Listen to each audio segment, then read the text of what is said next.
Yeah, absolutely. So we'll see. And for anyone who missed those games yesterday, here's a quick recap of not only yesterday, but also the lead up to these matches. Two teams that know each other well can be the key to understanding these duels on any given day. In the first meeting between FaZe and Black Dragons in Stage 2 of the BR6, Astro led his team's win by 7-2. A performance that earned him the title of MVP of the match. On the other side was former FaZe Clan member Live, the best player on the Dragons on this occasion.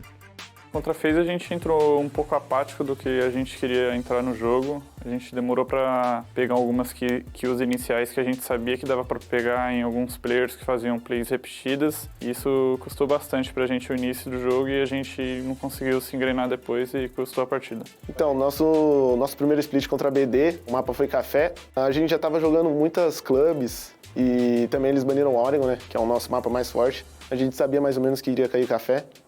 Então, foi um jogo padrão. Acho que a gente não tinha muito estudo sobre o mapa deles. Só que também é um mapa muito forte nosso. A gente deixa assim guardado, só que não é um pique constante. Mas a gente conseguiu mostrar um jogo superior aí, foi um 7-2 tranquilo. E espero que o próximo jogo aí seja tranquilo também.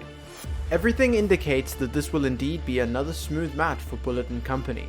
But don't rely on the numbers alone, because today's rematch may reveal a team with renewed energy, attempting to score precious points against FaZe.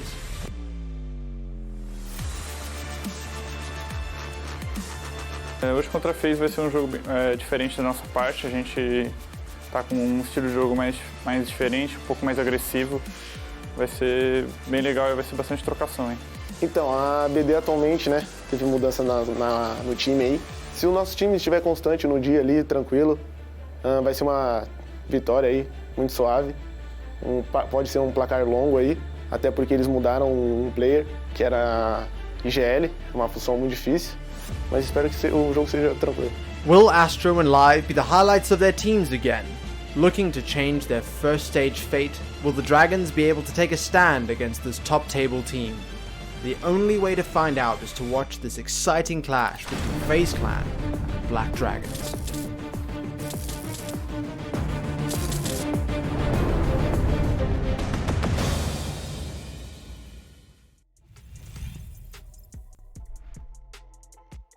It's going to be an interesting one. You saw a lot about the build-up. I want to touch on one specific player real quick, though. For Black Dragons, it's got to be Live. I think, Ollie, it's important we talk about him as a player who maybe has a little bit of extra info on FaZe Clan over someone who's maybe just played against them or watched their VODs. Yeah, sure. There's, as Gio said earlier, it's not quite a grudge match, but there's certainly history between these two teams, as there is with a lot of teams inside of Brazil, but obviously Live previously playing onside of FaZe. Whether that's going to give him any sort of heads up, it's unlikely to say. Obviously, all the rosters have juggled themselves around a reasonable amount at this point. It's always nice to do well against a team or an organization that you used to play for. Yeah, do you think that's going to be a big factor coming into this, Geo, or is it going to be a case of, look, with just Black Dragons versus FaZe, there's no real history that they're too concerned about? It is just going to be like coming into a fresh matchup. No, I don't think it's really going to help them out that much, because the only person who is on FaZe right now who was in the same iteration that Iron and Live were is Astro. And the other four, came from MIBR. And yeah, Cameraman used to be on FaZe Clan way back when, but it's all just a bit here and there, and I don't think enough to piece together anything of value. What Black Dragons have learned about FaZe over the course of the last stage and a bit, and SI, is going to be of way more value, because that's more recent information. It's stuff that they can have VOD reviewed. And of course, Black Dragons are a new roster themselves because they brought in Perez and Reset. So their identity as a team has also changed. And one of the three players who were the ex-FaZe players got dropped so that they could actually change this roster. Yuna is no longer part of this team. So I think it's been long enough, and there isn't really enough of a connection there for them to have gained much from it. But it's more just like a ceremonial, symbolic kind of thing. Yeah, Ollie, it felt like yesterday we saw a bit of a renewed Black Dragons. They had a huge game up against Int. They weren't quite able to secure it, but they really took it the distance. I'm expecting to see big things out of them tonight, but FaZe are one hell of a tough opponent. FaZe really are, and that's really where Black Dragons are probably going to come unstuck. I think that Black Dragons suffered the success that new teams often suffer. And I say new team, and I essentially mean when you bring 1 or 2 people into the lineup, it's still it is a new team in my opinion. I know that's a bit of a discussion point between a lot of people whether it is a new side if you've changed something and you've only changed 1 or 2, but for my money it's a new team. And Black Dragons suffered that success where they've got a couple of players that will pop off. Resets, incredibly skilled, incredibly talented, and we saw him really clutch up yesterday, but as a team they weren't able to get the win. Yeah, that's where the problem starts to start. Yeah, it feels like a lot of the time there is a bit of a honeymoon period with bringing on new players. The question is, can they carry that momentum forward, Gio? Having, these fraggers that are able to do such big things. We saw them in a lot of 1vx scenarios clutching out. It feels like FaZe might be one of those teams, though, that are able to work and communicate together and not get as caught out in those 1vx scenarios as maybe we saw in the past from Black Dragons. Yeah, this is going to be one of the big things about seeing these two teams go up against each other, because actually in the interview with Ince yesterday, who narrowly won against Black Dragons, one of the things that they said was, we were expecting Black Dragons to play aggressively because we know that Perez and Resets are very aggressive players, and Black Dragons didn't actually lean into that quite as much as they maybe could have. But knowing that FaZe are also a very effective aggressive team, the question for Black Dragons then is, do we go in all guns blazing because that's what they're going to give and we need to kind of butt heads with them? Or is there going to be a level of reservedness because they know how high up FaZe are and how successful they've been? So I do wonder which will be the first team to kind of take the step back and give extra space to their opponent, because it's got to be one of them at some point. I hope that Black Dragons aren't going to do that. I would like to see them just go straight in, show what they're made of, and lean into the playstyle that makes them the most comfortable. Yeah, I think that's going to be a big factor. Which team is slowing down and which team is going to speed up to kind of match the balance almost. And I think a big part of that, Ollie, is going to be the map that we end up on. How about you give us a quick run through of the map vetoes and let us know what you're thinking about it. Let's jump on in and see where we are going to end up today. It really is up in the air. Both teams capable of that aggression. Chalet, Coast immediately getting removed. So FaZe removing Coast there kind of speaks to the fact that, yep, they recognize that this could be an aggressive game.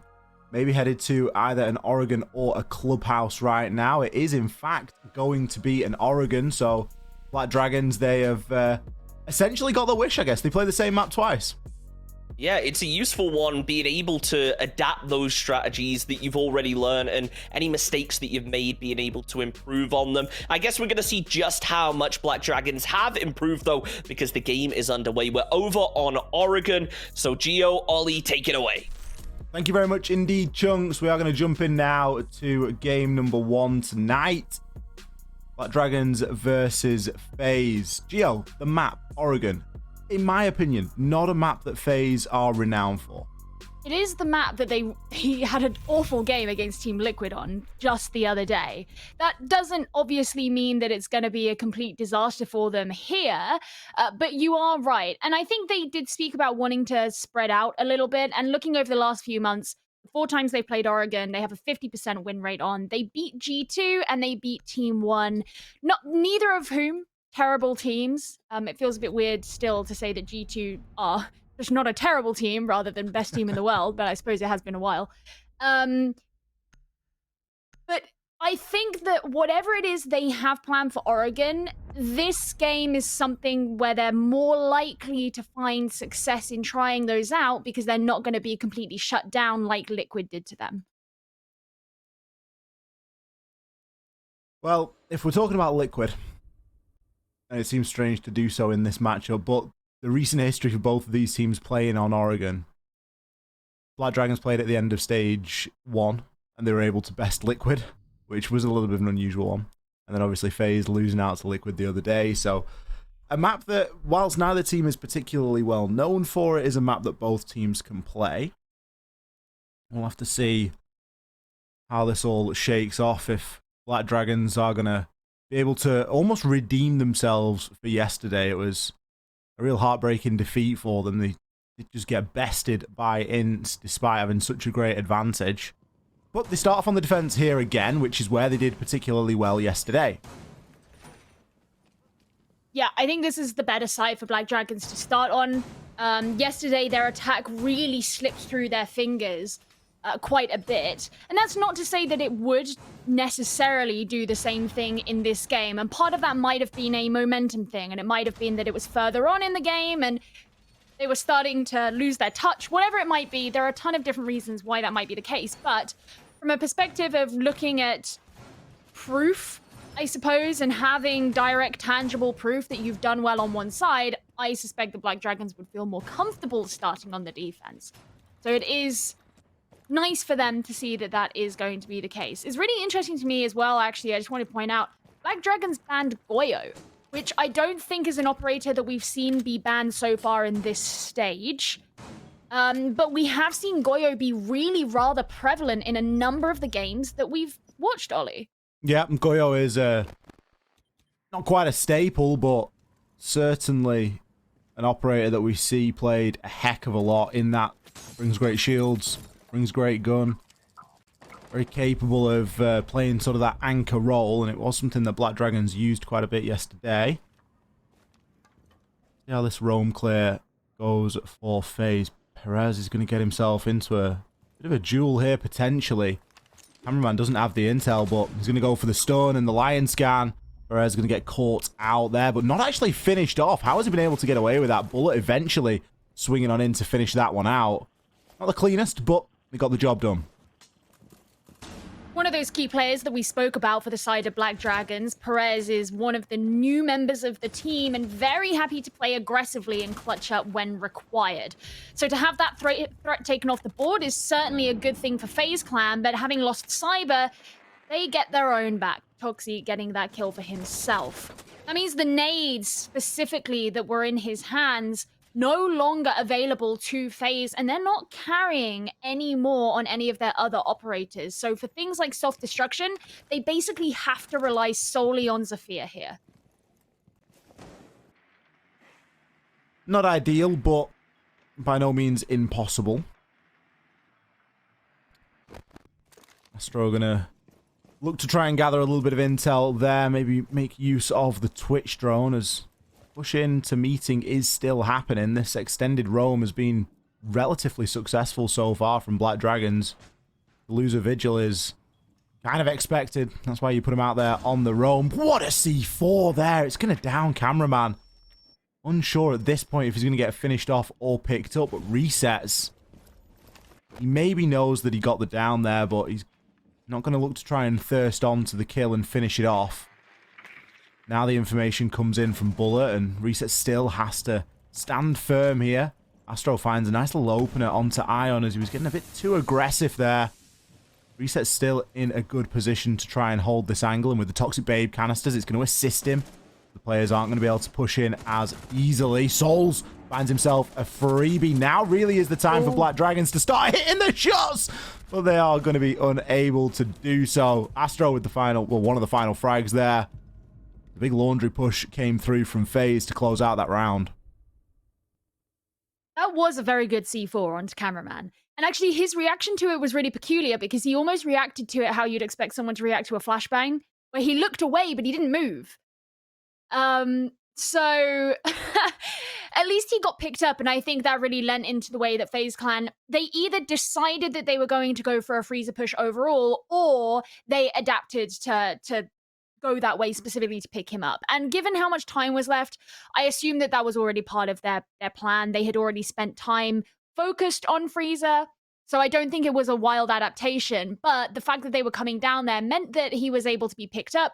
The last 3 players could just come down there all together and we'll get the kills that were required. The push was really successful for FaZe Clan, which I do like to see because it's not super often that you see such a freezer push in Brazil. I mean, Ninjas in Pajamas were kind of known for it back in stage 1 last year. You took Ninjas in Pajamas to Oregon, guaranteed they were going to go for a freezer push, but the success of it was a bit more temperamental and put into question, but that worked out very well for FaZe Clan.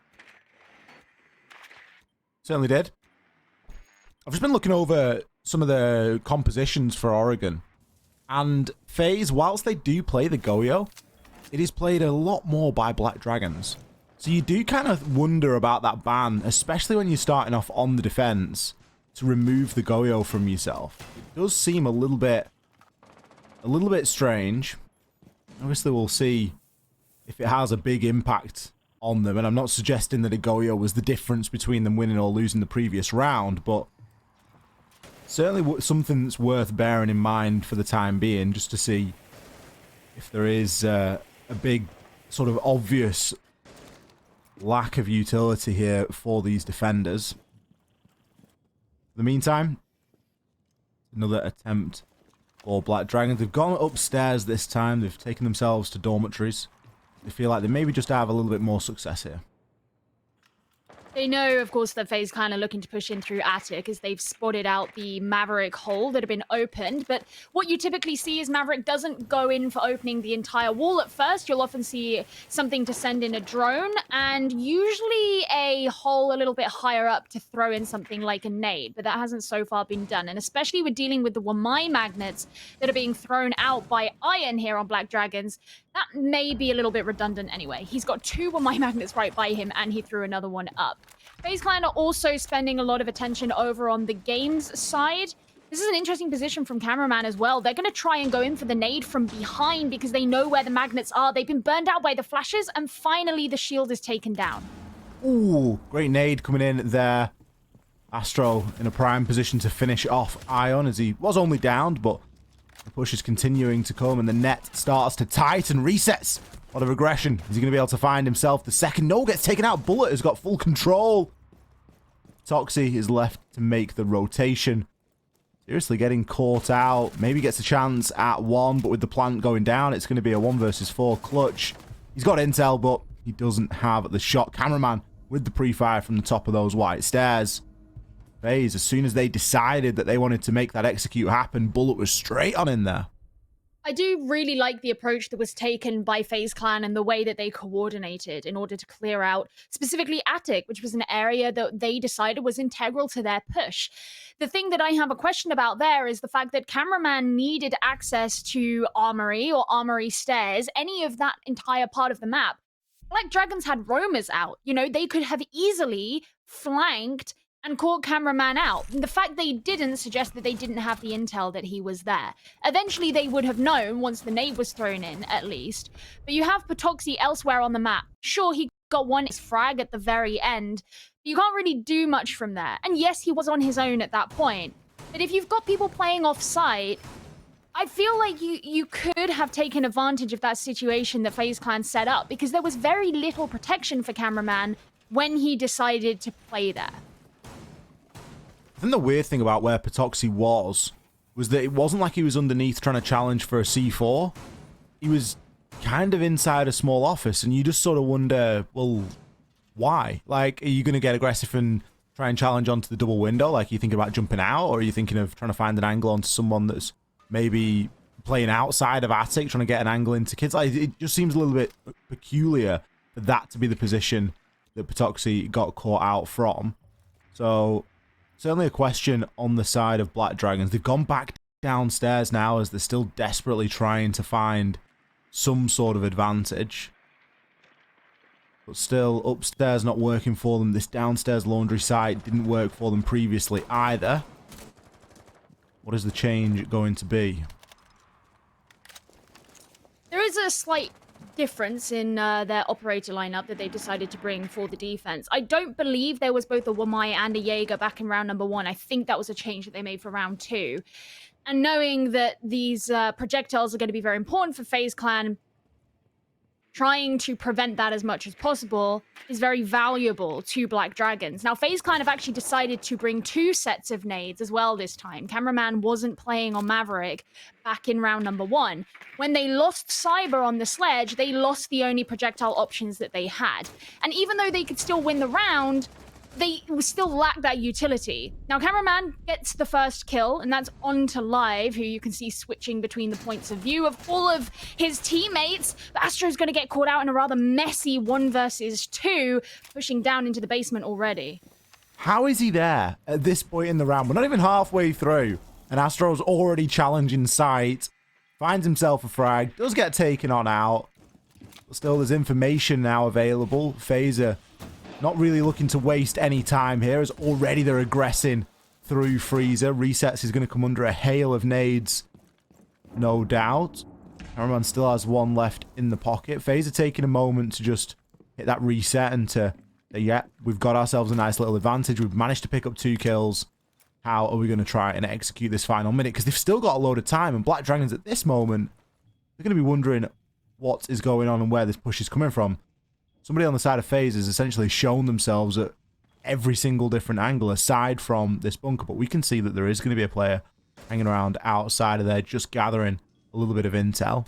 Backstairs is being gathered around as well. Bullet looking to aggress on through. We will get nice taken shot down there by Perez. That was a great shot. If Perez can find a second here, really start to do some work. Cyber, he's had the glimpse, but it is not going to be enough. The kills do start to come through here for Black Dragon. Souls in the clutch. 1 versus 2, 30 seconds to go. Perez and Ion really trying to hold it down. It looks as though Souls has got a little bit of intel. He's got the heads up as to where Perez is going to be. Is he going to hold the swing? No, Perez, the young gunner, more than happy to swing from one angle to the next. Finds the final frag. Black Dragons, they get themselves around on the board. What was kind of nice about that entire approach is FaZe Clan looked like they were going to go for a laundry freezer push as well, and I think they wanted Black Dragons to expect that too. Because there was only 3 players of Black Dragons remaining, if they had decided to shift their entire attention to laundry/freezer, then coming in through construction and blue probably actually would have been relatively easy for FaZe Clan to get their way into the site and into the basement itself. Now, the other thing is where Perez was in elbow, typically by the time that he got those final 2 kills, you would have seen that player back off into the site itself and actually reinforce over the rotate. It was about 40 seconds remaining. You don't oftentimes see a player remaining in elbow that late on, especially if you're expecting the push to come from somewhere else. So that was quite a risk, I suppose, from Black Dragons. They kind of lent into that gamble that they were going to be right. And I'm sure they had some information and it wasn't entirely a complete guess. But the point is, it's still not something you typically see that late in the round. And Perez being there prevented FaZe Clan from making that push in through construction entirely. They could have chosen to stick to laundry freezer, especially if Astro hadn't have gotten really aggressive on his own much earlier. FaZe Clan would have been much better set up to come in through laundry freezer. But because they changed their approach and the way the Black Dragons held their defense downstairs despite being outmanned, Black Dragons took the round, and I think that was pretty smart. Often something teams will do is move that utility as well. Like if they see that they've got the shield still playing on elbow and the push is now coming through freezer, you'll sometimes see teams and players actually moving utility midway through just to have it where it's required. But like you say, Black Dragon's holding the ground there. They need to start picking up rounds elsewhere though. And gone back upstairs to try and grab this round upstairs inside of kids' dormitories. Now, it is a site they struggled in previously. It was quite a bold, aggressive push from FaZe. They took good control of Attic, and Bullet was able to get himself on in. Resets. Nice aggression there onto Cyber. Landed himself a nice little run-out kill. Interesting to see the Attic actually having the rotation in it, Gio. Yeah, it's not super common that you see that. But, I mean, FaZe Clan are kind of eating through Black Dragons alive here. Cameraman, maybe he can get picked up. He did get picked up last time he got down, but of course that was back in round number 1 when they were pushing down into the freezer, so a bit of a different scenario. Live trying to get a kill in from Kids Storms, but it'll be Patoxy to actually pick it up onto Astro. This significantly weakens FaZe Clan, and Ollie, I would like to point out, we're not even halfway through the round at this point. We're not halfway through the round, and the diffuser is right next to the A-bomb chassis. Astro had that diffuser in his hand when he fell. Now, Black Dragons know this, and you can see with the way that Patoxy and Resets are kind of body blocking it, that they're more than happy to keep a hold. Unusual to not see FaZe Clan go for a plant, and kind of unusual to see them attempt it so deep, if that's what Astro was going for, but as you say, so soon on into the round. We've still got a full minute left here. Sure, it's an equal 3 versus 3, but the advantage is firmly with Black Dragons at the moment. The aggression coming in from Cameraman immediately punished as Patoxy takes him on out. going one at a time like that is a pretty surefire way of losing this round. It's now down to Souls and Bullet. Bullet has a little bit of a glimpse. He has been able to see Patoxy there. Souls has got himself now into Kids. Finds himself one, but immediately traded. Patoxy, he's on 3 kills this round. Is he going to make it 4? No, Resets picks up that final frag. Black Dragons pick up 2 rounds in a row, and they level things up. FaZe Clan seemed a bit lost, especially after they lost Astro, I think, because, well, suddenly the diffuser's just in the middle of the site. You've got to try and collect it, and the place that it was in is in a position that is very easy to be crossfired, like right in the middle of the dorms.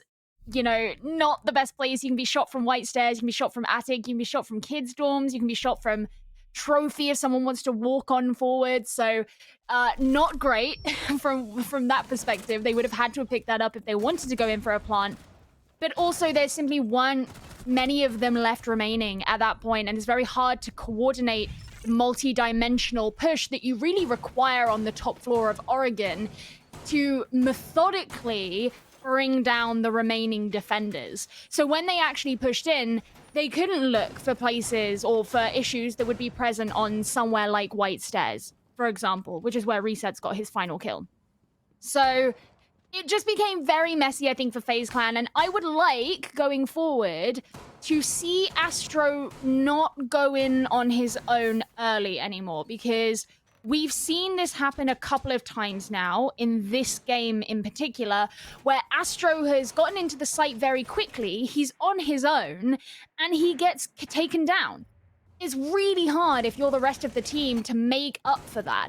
If you're lucky, he just dies on his own and he can bring a kill with him. Okay, he got traded, but you've kind of made the man count of the enemy team a bit better. But it's even worse if he's carrying the diffuser, or if he doesn't get a kill himself. Suddenly you're weakened for really no gain at all. Black Dragon's now going to be defending inside of Kitchen. This was the site of choice yesterday. They didn't opt for the meeting side. Going to be looking to try and hold on. We saw a little bit more sort of smoke play yesterday coming out from Black Dragons, whereas today it's a little bit more focused on dealing with FaZe, knowing that they're not going to be pushing very slowly. The way that we've seen FaZe approaching these rounds has been relatively quickly already. Progress in on toward Freezer. That's going to be where Patoxy's playing. Souls is allowed to walk all the way up to A door. He's a drone that he's going to be able to gather quite a bit of intel from. Gives himself a yellow ping. Not sure if he's going to try and swing this or not, but maybe going to go for a little bit of a redrone here. Eventually does get baited on out. Live didn't have the heads up that he'd actually got him down. This is where a smoke would be really handy to pick up that last kill and to stop the players from getting the revive off. Cameraman, he's going to be fully flashed there as he gets himself into a little bit of a pickle. Perez picks up 2 kills with Souls down. It essentially puts us in a 5 versus 2 in favor of Black Dragons. The revive will come in. FaZe take a minute to breathe, but they're significantly weakened here. Astro just trying to move forward on the drone. They know that the Showers corridor is still being held on, as well as Showers itself. With 1 minute left to go, you would expect this area to have been cleared out. It's very hard to actually get a plant off in dining if you haven't cleared out Showers. I'm wondering if maybe this is part of the reason why Cyber's coming round the other direction. Maybe he wants to clear from behind, or maybe they're looking to go for a kitchen approach instead. Astro, he was able to gather a bit of intel there and remove a little bit of utilities. Now looking to push on through, but gets taken down by Reset. Cyber can find the rotation kill onto Ion. Still very doable here for FaZe. It is a 3 versus 2 against them, but you have the diffuser. Cyber's going to try and gather a little bit more information now. He knows that Live is going to be inside of security, but he hasn't got the benefit of time to just sit and hold that angle. The attackers now, with only 15 seconds or so remaining, need to move, and well, there's only one of them left. It's going to all be down to Cyber. The barbed wire going to give him away. Patoxy, he's hitting the swings. Black Dragons, great round there. Picking things up for sure, and now only 1 round left of this half. If Black Dragons do take the next round, it's still not the end of the world for FaZe. It would have been a 4-2, on the defensive half. But of course, FaZe Clan, having gotten those first 2 rounds, I think they would like to prove to themselves that they can pick it back up and not get lost in the fray of whatever's happening. They've looked less coordinated as time has gone on in this half, I think. When you go back to rounds 1 and 2, FaZe Clan looked so much more unified. Whereas now it seems like one person will be really aggressive, they'll be taken down, everybody's scrambling to make up for the space that has been lost. And it's within that scramble that FaZe kind of lose themselves. And this is a problem that was present in stage 1, is that FaZe are the type of team who certainly have the skill to basically do anything they want. They're a very, very good team. But as soon as they lost any kind of tenacity on the coordination that they were approaching things with, that's when flaws would show. That's when things would fall apart. It's when other teams could slip in through. And I think that's what gave FaZe a lot more of an up and down differential or like map history that we saw in stage 1. So I think they need to gather themselves and just try and remember the mindset that they were in back in rounds 1 and 2. It does seem to be a mindset thing, doesn't it? Because the siege that they're playing is the siege that they're playing, but it's the confidence that they're playing with now. It's slowly starting to dwindle, and you get the impression that they're attempting to make these plays. It's no longer that they're just playing siege and the plays are happening because they're all playing very well. They're sort of forcing that play to come on out now. They have been successful attacking downstairs. We will see if this round is going to yield any successes for them. I already worry about Astro's position inside of main stairs. He's going to be trying to duel with the yokai drone. He's eventually going to find it with his twitch. I do worry. I just don't want him to push down those main stairs again, and you can get the feeling that he's kind of itching to do something. Yeah, I want him to wait for everything else that is happening, you know? Do it in conjunction with everybody else. It's great that he's droning down. He's getting so much decent information for the rest of the team. But don't act on the information on your own, please. Yokai drone is going to be sending a nice hefty shot into Bullet, and he has to back off. That's actually a decently substantial amount of health, too. And makes Bullet significantly weaker in any kind of fight if he were to be caught in an altercation in Freezer on his own. Black Dragons, once again, also do have a defense set up in Elbow, just in case FaZe Clan decide to come in from the construction side as well. But right now, Iron's going to be shooting down into Laundry, which is where Astro was peeking his curious head. Now he's rotated over to Meeting and going to be watching down that hatch instead. Black Dragons haven't brought the Malusi for the past couple of rounds downstairs in Laundry, and you do kind of wonder if it wasn't providing them what exactly they want and if this yokai drone is, but in this round in particular, it would have been quite nice to have, just in the fact that FaZe are slowly but surely running out of time here. There's 50 seconds left remaining, and there's still quite a lot of stuff to do. There's a bit of utility to wade on through. We're currently trying to burn a player out of Freezer. Ion, he's got a nice shield. He does have laser gate to back him up, which has just been burnt, so it's going to be there in the meantime. But Astro this time has managed to hold on and resisted the urge to push down into that Laundry area until the last possible second, and the results are showing. Look at this pressure that FaZe is able to apply here. Going to be able to find the frag, looking to pick up that diffuser and try and get it down. It's live left in the 1 versus 4. The SMG-11 as well. Oh, his location is known. Cameraman comes in to find that final frag, but it could have been any one of them, as FaZe had a really nice execute there. There you go, not a problem. And it's also nice because that goes back to the original playstyle that they wanted when we look back at round 1, you know, coming in from Laundry, coming in from Freezer.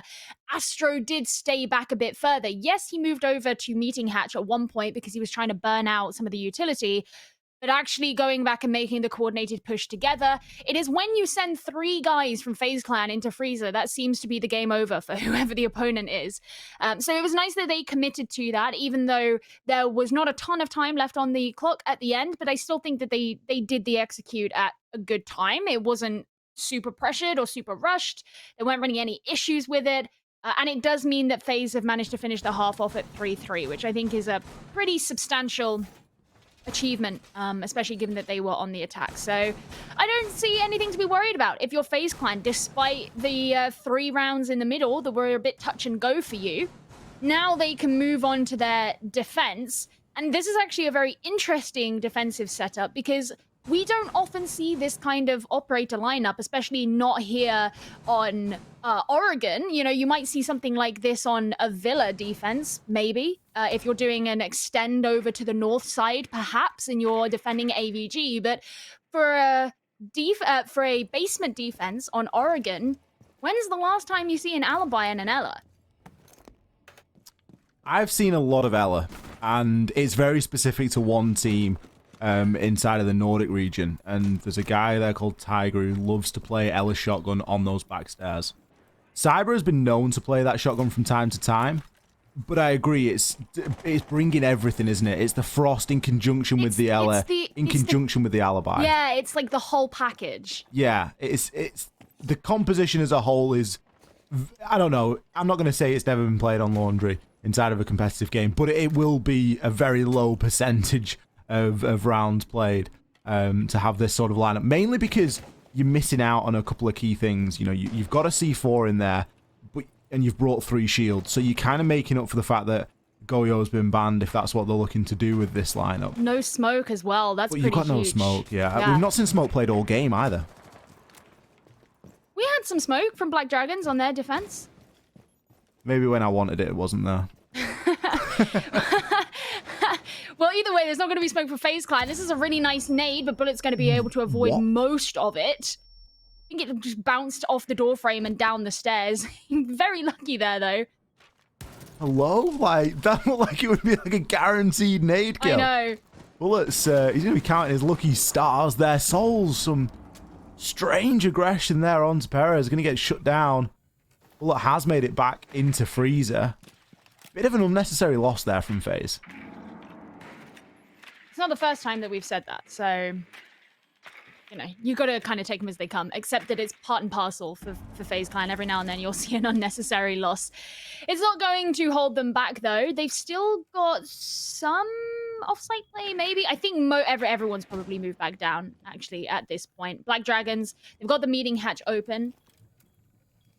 Bullet's watching out very intently for anything that's happening in Freezer, and he can hear the drone on the other side of the wall, but it's not yet moved in through the drone hole, so he hasn't been able to catch it out. There's one that he does get, though. He's just watching out for this angle. Does he know that there's 2 players, though? I'm not sure. The ping only said 1, so maybe not. Oh, there we go. Cameraman knew somebody was there as he's able to take down Perez. Clearly multiple angles being held onto that bottom of Freezer. Although Ion has managed to slip himself by. Can he land his shots? The answer's no. Astro going to be able to shut him down and put him in the dirt. Continuing on to take down Live.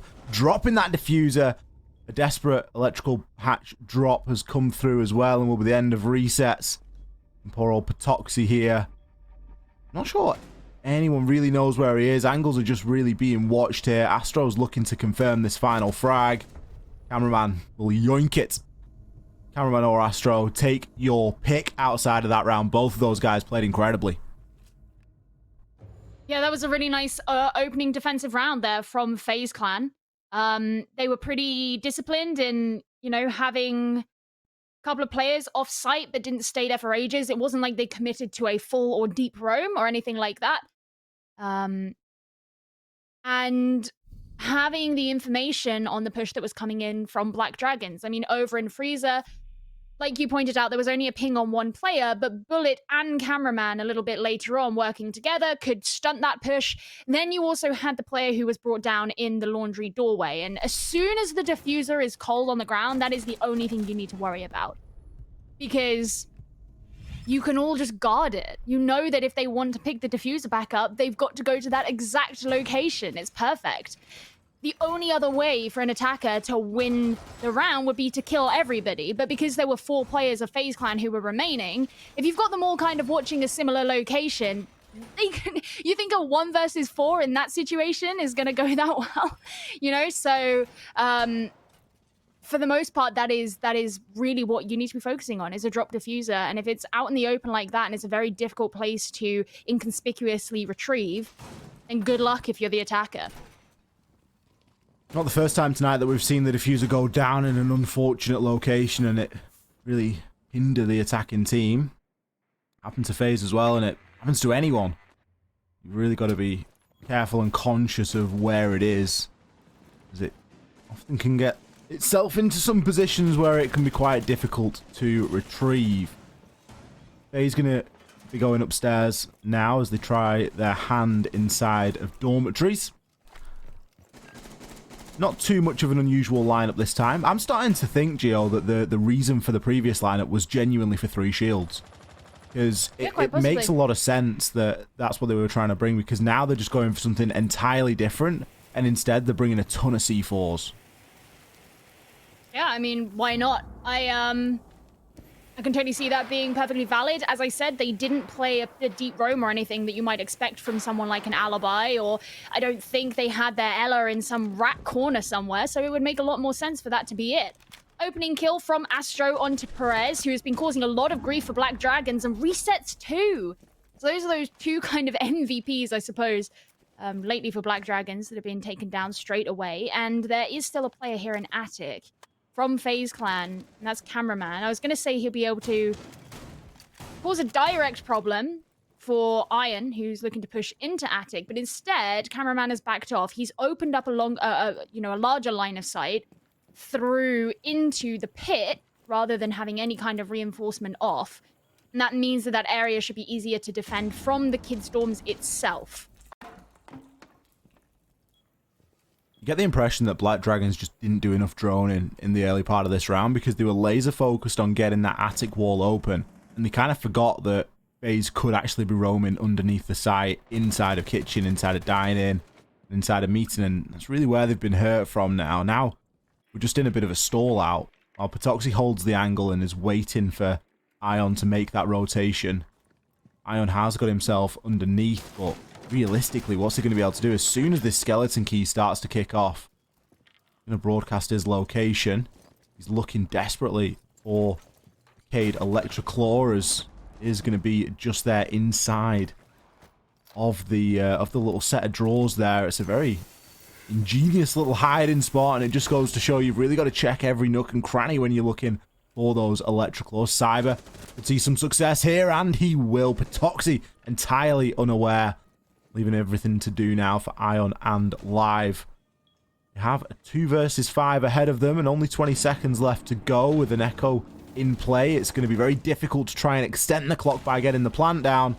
Astro, he's going to take down Ion. A couple of kills found here by Live, but you just worry that they're going to be impactless. He's still got 3 to find. He's got the pistol in hand. Times are getting desperate. He does found the down onto Cyber, but eventually will be finished off by Bullet. A valiant attempt, but it was never really going to be enough. You know, what I find almost, I don't want to say funny, I feel like that's a bit cruel, but interesting about that round is we speculated about the idea that, you know, they brought this specific lineup because they wanted those C4s, and they only used 1 of them because I think they just got so many kills before they needed to be used that they were kind of, you know, obsolete at that point. I think it was maybe one of those that they were just sort of expecting it to come through master bedroom and double window as it tends to, as the attacking push tends to. Whereas I'm not sure if it's like a post SI thing, Gio, but we've seen so much more attic played inside of LATAM. I think every single game of Oregon that we've watched so far, we've seen that attic being occupied. We are just going to be hitting the player cams for a moment. Reset needs to reset. Couldn't wait to get that one out there, but yeah, he's had a problem. He's disconnected from the lobby, so we're gonna get him back on in. Yeah. No, I agree. It's really nice to see a lot more attic play, and it's not that it was entirely missing from Brazil. I don't think it's fair to say that at all, but it wasn't as prevalent. And one of the big complaints that I had about Brazilian Oregon last stage, it didn't even necessarily matter about the site itself, but it always came down to the fact that you would not see multi-dimensional attacks happen as much. And by that, I mean that Oregon especially is the type of map where you can't really get away with attacking onto any site from just one direction. And that's oftentimes the most clear down in the basement, where we've complained a lot about the meeting hatch drops without anything else. And then, as I mentioned earlier, with NIP, where they would just send 5 men down freezer, which, sure, sometimes it works, but, you know, there are other routes that you can come in and create some kind of a pinch. But it was the same up on the upstairs as well. And so seeing that development where they are coming through attic, they're making sure to take the time to clear out pit, whomever might be in there, as well as putting attention either onto big window or over onto games wall, which maybe it's sometimes both, maybe it's only one of them, doesn't really matter, and then coming in kind of together in a coordinated effort to land an attack onto the upstairs that way. And it's yielded much better results for many of these teams who have started picking that up. It has. We've seen a surge in attacking round wins, I think, on Oregon, particularly on that site in itself, on the Kids Dorm site. But we are back now into the game. FaZe currently 5-3 against Black Dragons. They have opted for meeting. Usually you'll find teams will preference either kitchen dining or kitchen meeting. In this instance, it is the meeting option. Yeah, when it was Black Dragons who were defending, they decided to go for dining instead, and FaZe kind of had a hard time attacking onto that site. But the thing with a meeting is, I think in a way you have to be more aggressive onto it, especially if you're coming from tower side, because the likelihood is there might be somebody who is defending right by the bomb chassis, then you're probably going to have split that's being controlled. You could have a line of sight that's being held from kitchen as well. So before you even think about moving into meeting as a room, there is a lot that you have to clear, but you have to be quite assertive because it's such a big room. There's lots of nooks and crannies that you can hide in. You can't really be half-assed about the way that you want to clear that out. You also have the whole issue of there being holds upstairs as well, particularly oftentimes you'll find someone over in the attic. Because there is a hatch in attic that goes directly down into meeting, and that can be used to aggress onto the attackers themselves. So I think you have to be a very assertive attacking team in order to do that. Well, Black Dragons are very direct in their approach so far. They've made their way up into tier 3, and they're now going to drop down, try and get control of attic. Attic's so crucial for any sort of attack onto meeting. Toxie going for a pretty substantial line there inside of the reinforced wall, while Cyber plays aim trainer with the drones. The line of sight now can be held in toward attic. Cyber has got the Cade, but isn't really going to matter when the order of the day is a blowtorch. Maybe trying to challenge onto that now if a drone is going to get tossed on through, but likely just going to be a grenade to try and remove said Electroclaw. Cyber does have a C4, and it is possible to get a C4 on through, but instead he's going to look to try and drop. Now you can deny the plant from below here with a C4, and that could be something that Cyber is looking to attempt here. Cameraman's going to be playing downstairs as well. Cameraman also has a C4 in pocket, so kind of giving up the site a little bit in an attempt for a retake. Now, it's really going to come down to the information that FaZe Clan have here. They need very accurate information to be able to successfully get this Nitro cell off. Cyber going to go for it now, and he's going to find himself one onto live. Ion immediately picks up that diffuser, but Bullet is starting to cause quite a nuisance of himself from flags. Now, I think that Cameraman C4 actually got shot at mid-air there, but it really isn't going to matter. The kills continue to come in now for FaZe. Resets, finds himself down. Perez is in a position to be able to get his teammate up. We hear an air jab go off in the distance. But with the diffuser cold on the ground on stage, it's going to be difficult to try and recover that for Black Dragons. They've still got 3 players of FaZe to find. The diffuser will be recovered. Is it going to be attempted to be planted? No! Astro comes in with the final 2 resets, and Perez just getting caught out there. I think that round perfectly exemplified what I was talking about in how people can hide in a meeting and in split and cause problems right until the very end if you're not very thorough in clearing it out. Those last 2 kills, for example, done from meeting behind a bench, done from split as well. The reason I reacted in the no way manner with the C4 is because there were like 3 of them in there, and I was expecting one of them to have shot it out the air. Live didn't even change the direction he was looking in, and yet the C4 managed to find a kill. From down below, of course, because while I mentioned that there was a hatch above meeting that goes into attic, there is, of course, also the one in the meeting floor that can be exploited by the defenders from below as well. And that's exactly an example that we saw of that. And I think Black Dragons weren't really thorough enough in trying to clear out areas surrounding the site as they were in just trying to brute force their way into meeting. And that's an example to me of due diligence that you can't really ignore, especially on a site like that. There are certainly some places in this game that you can get away with that. But this wasn't even a rush, per se. It was just them trying to push their way onto the site. And because they ignored everything around it, well, they got punished for it. That's the problem, isn't it? Nobody got sent in below. And the weird thing is, FaZe were expecting somebody to go below as well, because not only were they playing Cyber down there, but they were also playing Cameraman. There was 2 people playing down there with C4s to try and do something about denying the plan, and Cameraman was just directly watching for anybody to try and push on in. So FaZe were really anticipating that, and again with the pressure over toward the main stairs area and the split side, the split area coming into meeting, FaZe were sort of heavily manning those areas, expecting to be pushed, and it just wasn't a push that came on through. Early success in this round though for Perez. Is he able to take down Bullet? It's a good round to do that in, because this is match point for FaZe, so sending them into the round straight away at a 4 versus 5 is only going to be a good thing for Black Dragons. Yep, nope, that's a good start. FaZe Clan have decided to lean into a kind of similar composition to what they did back on round number 7. They brought the Alibi and Ella back, so there are those shields.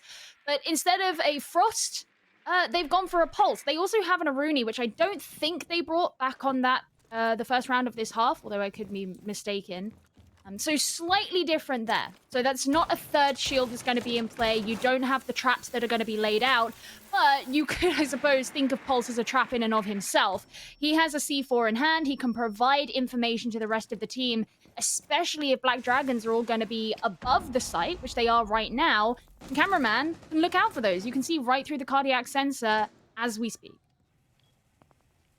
It's such a handy tool for just figuring out where you're going to get pushed from as well, and you can see Cameraman is sort of barking out instructions now as the hatch will be opened into electrical box. Shots exchanged onto Patoxy, as Astro is more than happy to aggress onto that and challenge. Perez is now going to be looking to play in and around that area. Black Dragons are ticking a lot of boxes here. They've had a arguably slow start, but they have been able to take out Bullet in the early part of the round. All about the setup now for this execute. They're going to be pinging out the utility. There are going to be shields to deal with. At least 2. Need to come up with a little bit more of a pushing power here. They do have some smoke grenades on Ion. The way that people are stacking up on that hatch does make me a little bit nervous for how this could go, especially when you've got somebody like Cyber underneath with the FO12. It's be a very difficult gun to try and challenge against. Astro, he's doing the work with the pistol, finds himself a couple of kills, resets his down. Perez, the last man standing, finds an exit frag, but it is not enough. Astro, 4 kills inside of that final round for FaZe as they wrap up Oregon. I have to say, it did make me laugh somewhat that you were talking about how dangerous the FO12 can be, and then immediately Astro got 2 pistol kills. Like, who needs a special weapon if you've just got a secondary, right? No, that was a really, really good game from FaZe Clan, and even though Black Dragons put the pressure on them in the middle of the first half, FaZe really pulled that back. And once again, we see Black Dragons' issue with attacking halves. And I think at this point, Ollie, we can look at the performance of this team and we can say that this is an issue that they're going to have to address. When they go back and forth review, when they're going in their scrims, the attack is something that Black Dragons desperately need to fix. Yeah, and it's, you know, it's like we said yesterday, it's sort of that new team honeymoon period of, you know, attacking is a lot more difficult than defending, and you rely far less on individual performance when attacking, and when you're on defense you can kind of let that slide a little bit more. So I think that's maybe where Black Dragons are sort of finding themselves at the moment. Yeah, no, absolutely. I'm really interested to hear what it is. I mean, I assume it's going to be Cameraman that we ended up speaking to, but I'm really interested to hear what it is that FaZe think of that game, just because of the way that things look like they'd slipped away from them somewhat in a number of those rounds, and then they could pull them back. And I mean, honestly, when it came to their defensive half, it didn't really look like they were being challenged that much. I mean, especially when we look at round number 9, the meeting hatch round, yeah, that famous site. Sort of the tiniest site in the entire game. The meeting site round where, you know, there just didn't seem to be that much challenge. But let's bring in Chunks so we can have a proper talk about the game, because it was a pretty good one. It absolutely was. I was super impressed because it felt like Black Dragons, they had a good start when they were on that defensive side. They were just playing so well, that individual performance you spoke about, but it doesn't carry over to the attacking side as well as maybe you'd hope. But on the inverse of that, FaZe just played their defensive side perfectly. It feels like they worked as a unit and it was really well done from them. Ollie, what do you think, you know, if there's one thing that Black Dragons have to take away from this, is there going to be anything major, or is it just a case of, look, FaZe were an absolute unit, there wasn't really much you could do to find a chink in the armor? I think FaZe have proved themselves this weekend, particularly Astro. Astro has come out in a massive way. He's had, I think, he's 31-6 currently over the weekend. And let's not forget that yesterday was an 8-round game. So he is hitting an insane amount of kills. He got 4 kills inside of that last round. Like, what can you do when you're coming up against that? Not only that is a thing, but also he isn't actually being put in that clutch situation. That's not like loads of 1vx's he's had to get. He's still able to get the kills whilst everyone's alive because everyone's facilitating him and pushing him in that direction to do so. It's dangerous when you're coming up against someone that's on that good form. Yeah, I think it's important to take a moment to talk about Perez over on his defensive side, because he did so much work for Black Dragons. I would say a good chunk of the rounds did come down to him just because he was able to take those scenarios. Gio, do you think that he is one of those players that we should be watching going forward? Oh, absolutely. I mean, Perez, he was one of the clutch gods from the other day. And then today, he also had a really good performance. And there were a couple of rounds where it seemed like FaZe were really ensuring that he was put in the dirt nice and early, which was probably a good thing for them. But it's become very clear that Perez and Resets as well have had really great performances for Black Dragons, yeah. They absolutely have. Another person who had an amazing performance is someone we're used to seeing by now. It's Cameraman from FaZe. And after what seemed like a tricky start for both teams, FaZe were able to take it. Cameraman, how was that one for you?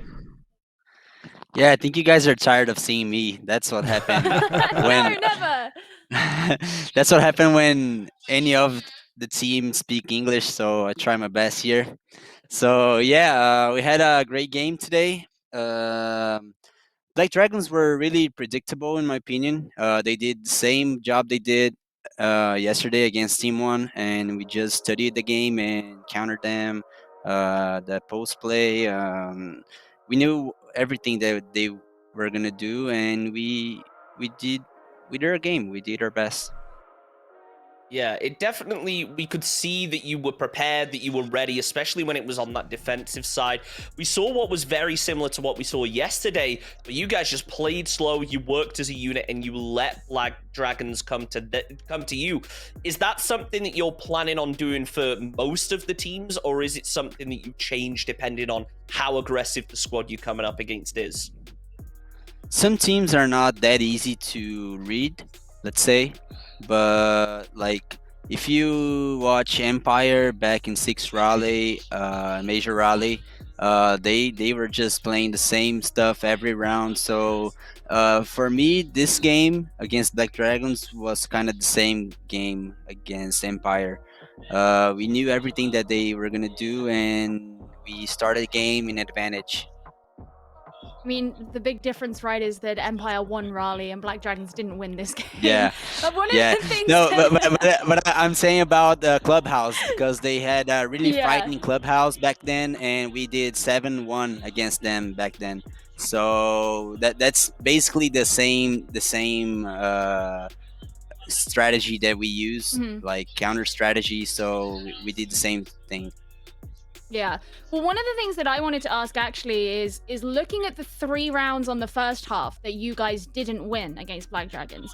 There were a couple of rounds that it looked like Astro on his entry was being very aggressive before the rest of the team were ready to. For example, in round number 3, he went down the laundry stairs and he did get a kill, but he got himself killed before anyone else was kind of ready to make their engagement. Was that a problem with the attacks that you were having that you recognized, or was that something that was deliberate? Yes, Astro is a really good player, but I've been like I know him for a really long time, and I've been talking to him recently that when he's like this unstoppable feeling, he's like nonstop. He just shift around and just try to get kills. I say that he plays on 220 volts, you know, like he doesn't stop. So that's a really it's a concern for us. We need to set the pace. But overall, we did a great game. He did a great game today. He was answering the calls I gave to him, rotate and stuff. He was playing really good today. I mean, he's gone 31-6 in the final in the last 2 games, and you've only played 18 rounds, so he's certainly not doing too bad. It was quite a particular sort of a point that we wanted to raise. Astro, something that I wanted to ask you was, has anything about the way that you guys play the game changed since Six Invitational? Obviously, you've had the chance to see other teams at an international level play and go against them and study that and go back and do that VOD review. And the reason I ask it is because we've noticed a lot more Attic being played on Oregon by the attackers, whereas inside of Stage 1, it wasn't something we saw as much. Has Six Invitational influenced that? Yeah, Six Invitational, not only that, it influenced a lot. Like, it was an open school for us. We traveled to another continent and have to play against the best teams in the region, and we stayed there for like 20 days, like screaming against Europe. So that was really, really good for us, and we learned a lot. It was really good for us, and yes, I think that's a good point that when we return from Six Invitational, because I think not only us, but as I said, like the whole region gets stronger when screaming against other regions. So now we have stronger region than we had back then before Six Invitational. Yeah, you guys have definitely shown that you learn a lot over at SI, and now you're bringing it back, changing small things about your game, but it's making a huge difference. Cameraman, thank you so much once again for joining us. Thank you. Well, that is it for game number 1, and what a way to start things off. Impressive scoreline. Black Dragons, they did really well, but FaZe, when they're working as a unit, they're on the defense that well. There's just not much you can do. We'll see how things switch up in games 2, 3, and 4, though, as we're going to be back in just a couple minutes with game number 2 of the